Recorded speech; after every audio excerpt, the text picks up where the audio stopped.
Hola muchachos, buenos días, ¿cómo están? Bueno, en esta ocasión vamos a ver lo que es la fisiología circulatoria. Como ya les había mencionado en la última clase de fisiología cardíaca, la fisiología cardiovascular no solo involucra el funcionamiento del corazón. Entonces ya habíamos visto desde dónde se genera el latido, qué es un potencial de acción, qué es el ciclo cardíaco y todas sus fases.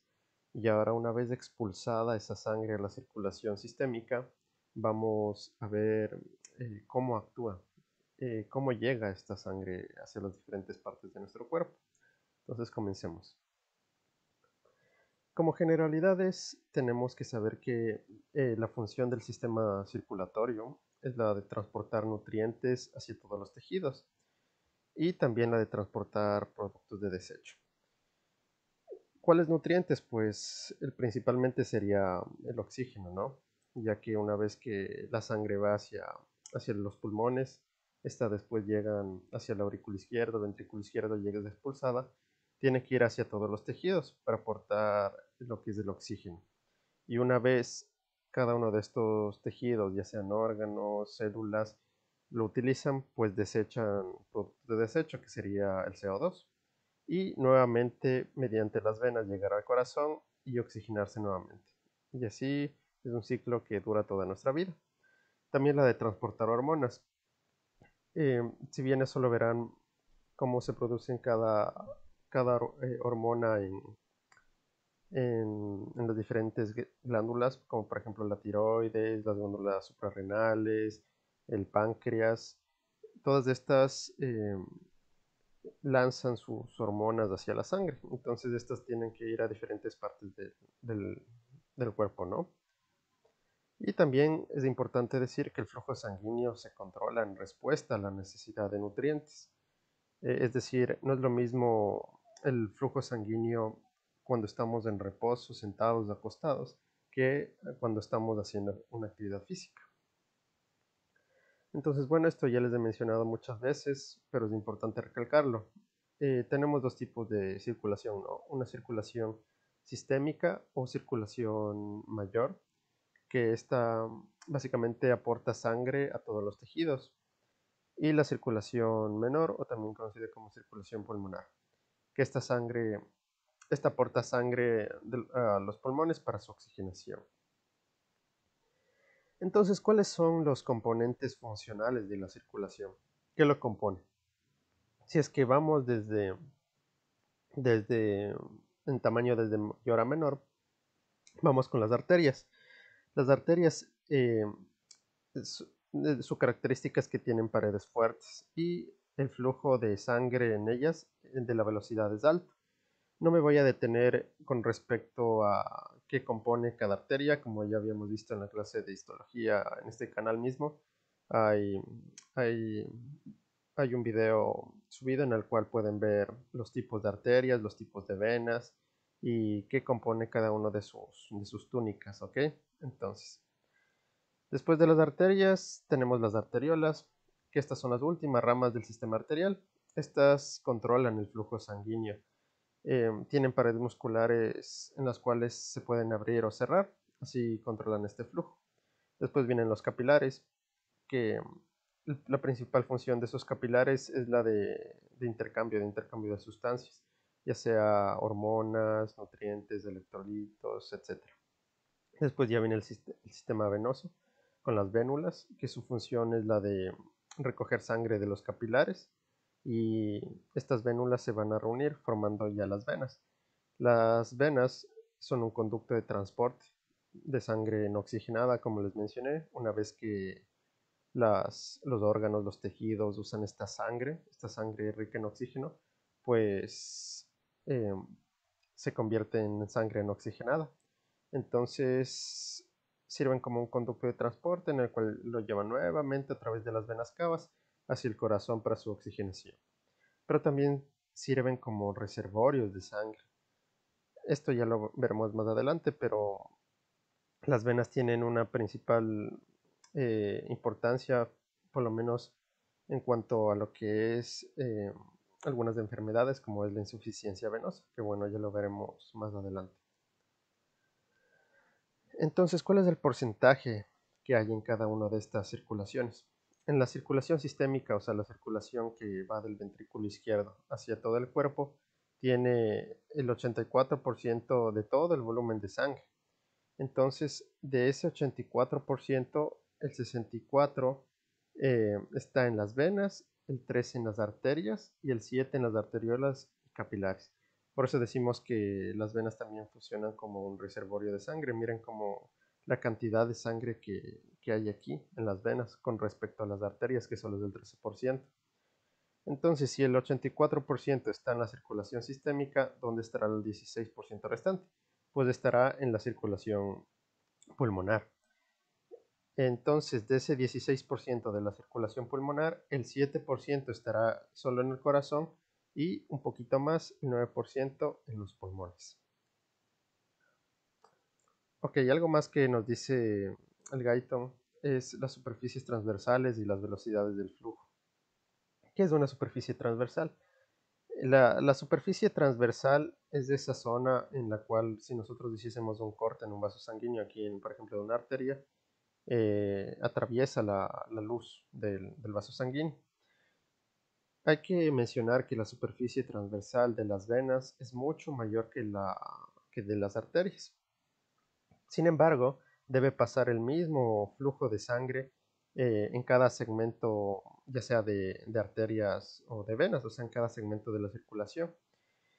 Miren cómo la superficie transversal de la aorta es de 2.5 centímetros al cuadrado con respecto de las venas cavas, que es de 8. Entonces igual podemos mencionar que la velocidad del flujo sanguíneo es inversamente proporcional a la superficie transversal vascular. Esto mediante esta fórmula. Ya, bueno, yo sé que, chicos, que la fisiología circulatoria tiene muchos términos, incluso hasta de física, ¿no?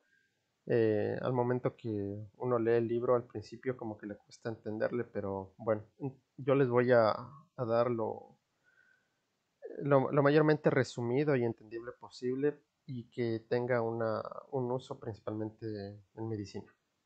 Entonces, vamos a ver lo que es las presiones en las diferentes porciones de la circulación. ¿Qué es la presión?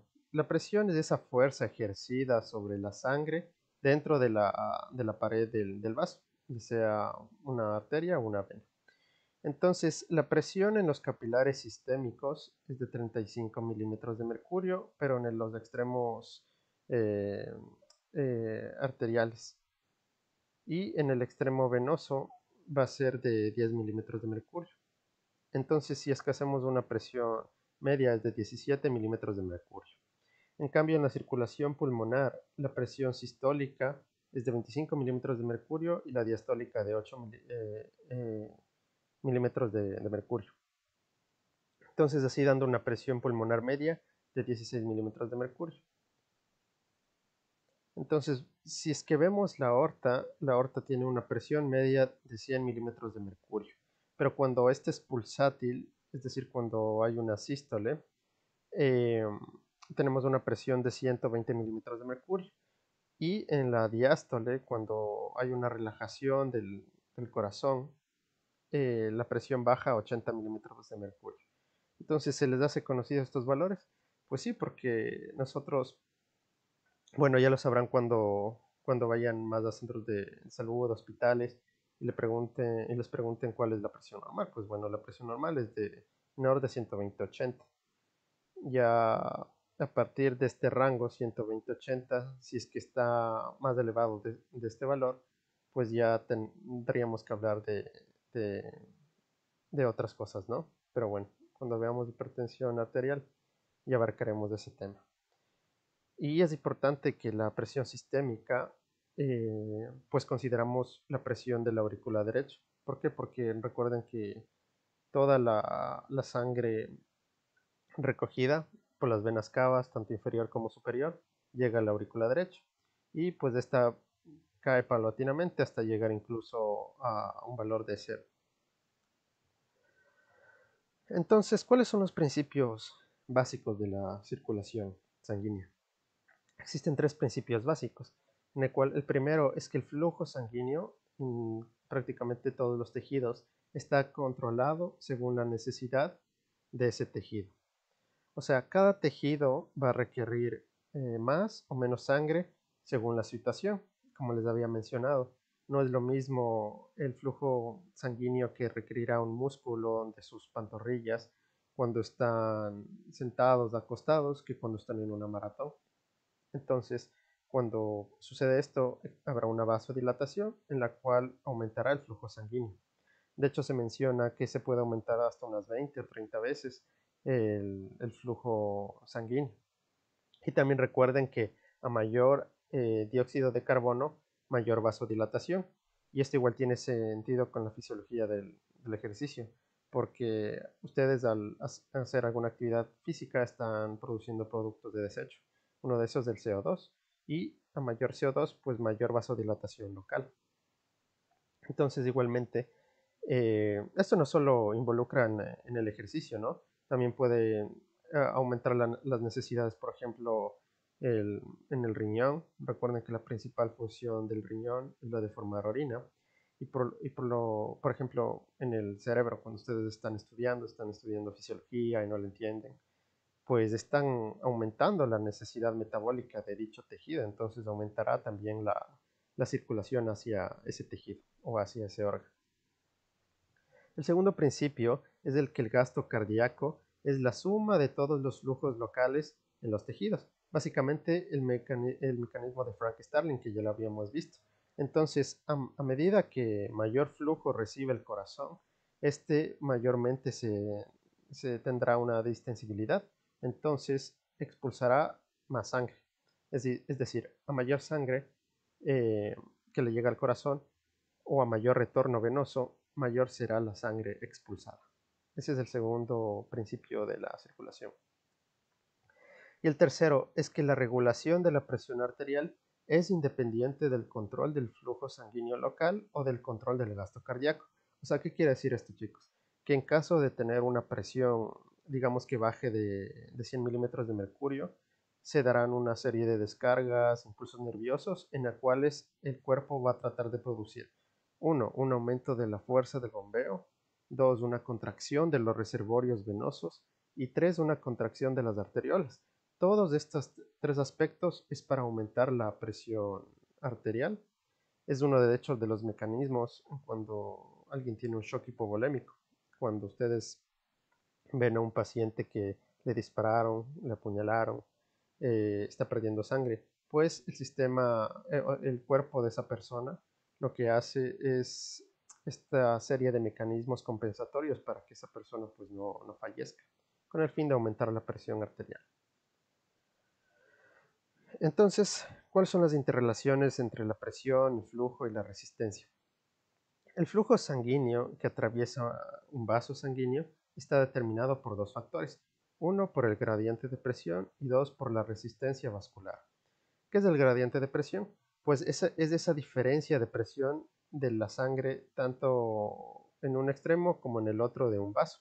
Y la resistencia vascular, pues son esos impedimentos que tiene que atravesar esta sangre, este flujo sanguíneo dentro del vaso sanguíneo.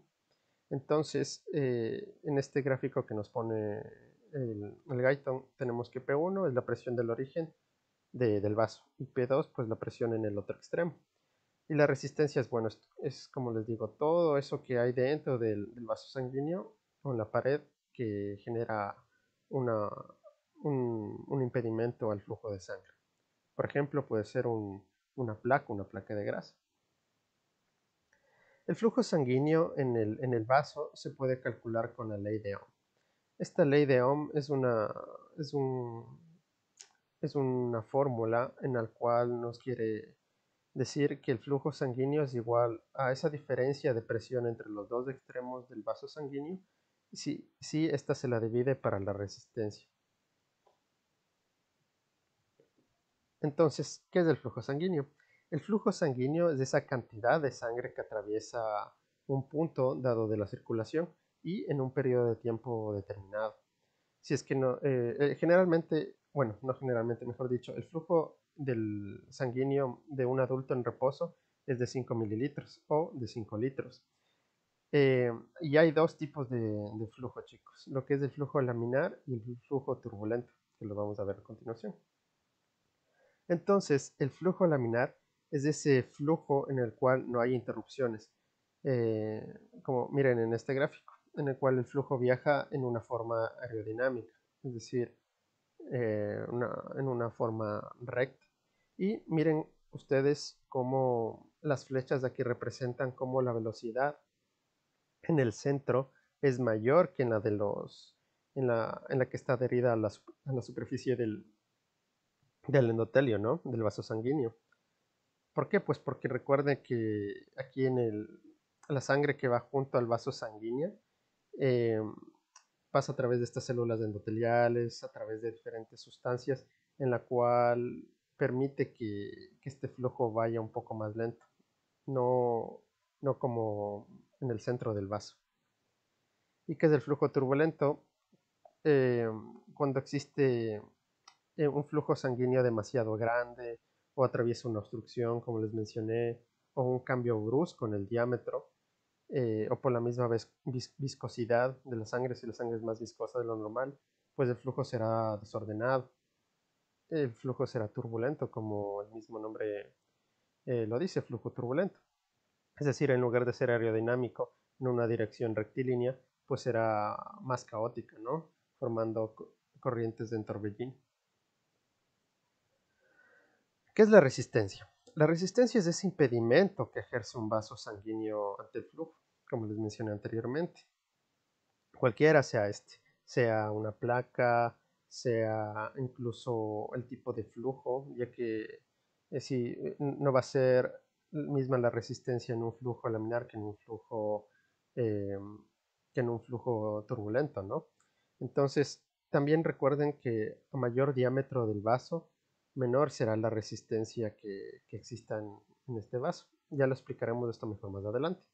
La resistencia no se va a medir por medios directos. Esta más bien se calcula por la diferencia de presión entre dos puntos del vaso sanguíneo y se la mide por unidades de resistencias periféricas o también por sus siglas TRU.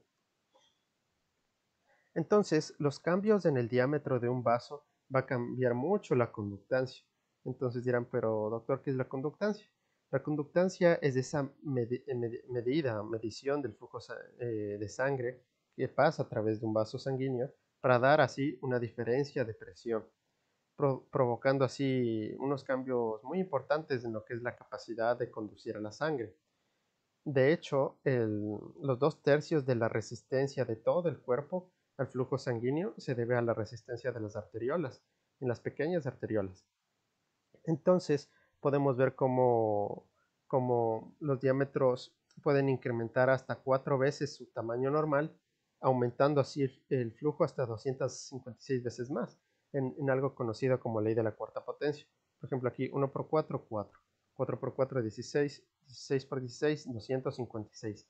Y miren ustedes cómo a medida que aumenta el diámetro del vaso sanguíneo, con la misma presión que es de 100 milímetros de mercurio, aumentará la cantidad de sangre que pase por este vaso sanguíneo. Miren, aquí con un diámetro de 1 pues será 1 mililitro y aquí con un diámetro de 4 pues este de 256 mililitros por minuto. Ya, la ley de Pauseu, perdón por mi francés, que la verdad no sé si se pronunciará así, pero bueno, lo que quiere decir esta ley es que explica cómo la sangre que toca la pared, tanto aquí en la parte superior como inferior, se, se va a mover más lento o incluso apenas se moverá. Y esto va a ser por la adherencia del endotelio. Eh, y, y también trata de explicar de cómo la sangre en el centro fluye rápidamente.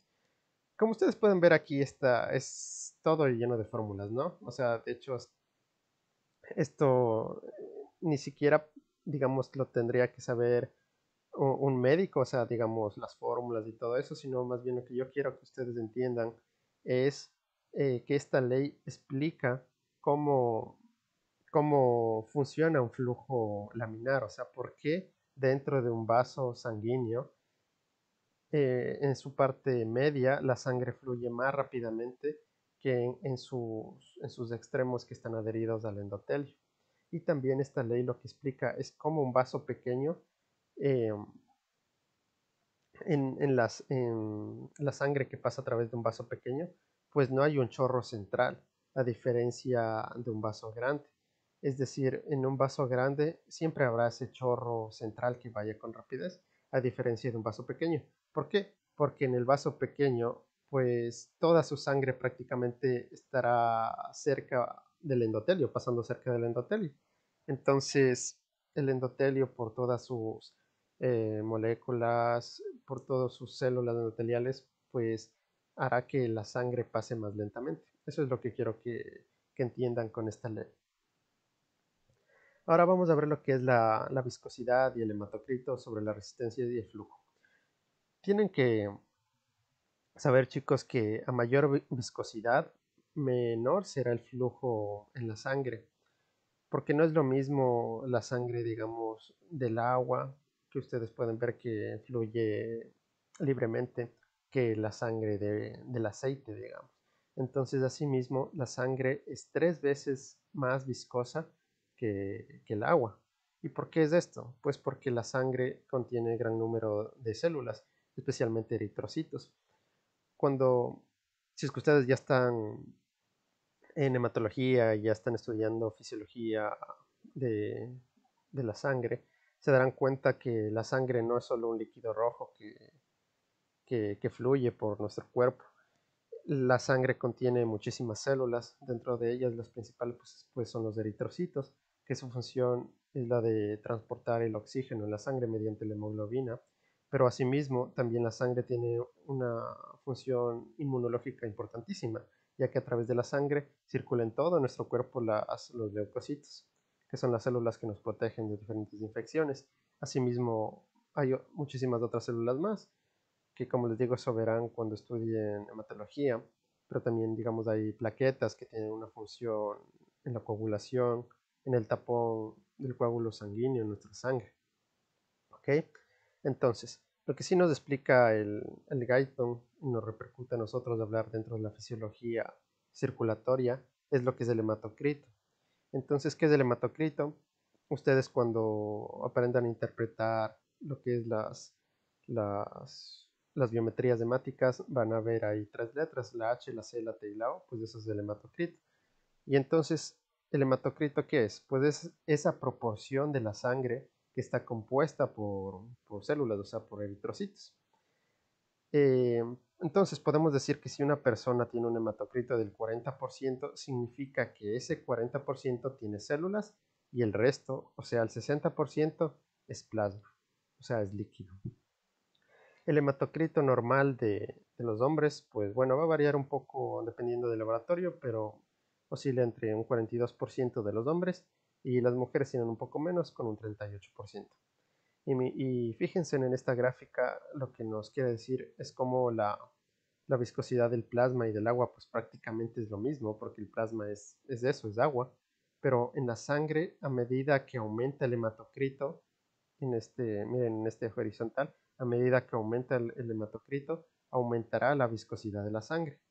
Miren cómo en un hematocrito de 40, que es el promedio, pues estará aquí la viscosidad, pero sí hay algunas enfermedades en la cual el hematocrito aumenta y pues ahí la viscosidad de la sangre será mayor. Y para terminar, eh, veamos este gráfico en el cual nos pone como en un hematocrito normal que ronda más o menos unos 42, eh, pues la proporción mayor de la sangre será de plasma, que es lo normal. Pero fíjense en cómo en los extremos, cualquier extremo, chicos, de la vida es malo, ¿no? Ya sea aquí, digamos, si aquí hay poco hematocrito, pues estaríamos hablando de una posible anemia, ¿no? Entonces aquí el hematocrito estará bajo en la anemia cuando hay baja cantidad de hemoglobina. Generalmente esto es cuando hay igualmente pocos eritrocitos. Entonces ahí estará bajo el hematocrito. Y en cambio, en lo contrario, en una policitemia habrá un hematocrito bastante alto. Hay algunas enfermedades como la poliglobulia, en donde hay un exceso de eritrocitos, pues ahí habrá un aumento de la viscosidad de la sangre. Y miren aquí como el valor no normal es del hematocrito 40, en la anemia bajará a un 10 o un 20 y en la policitemia pues aumentará un 60 o un 70%. Entonces listo chicos, eso con respecto a esta primera parte de la fisiología circulatoria. En la siguiente vamos a ver lo que es la distensibilidad vascular y las funciones del sistema arterial y venoso.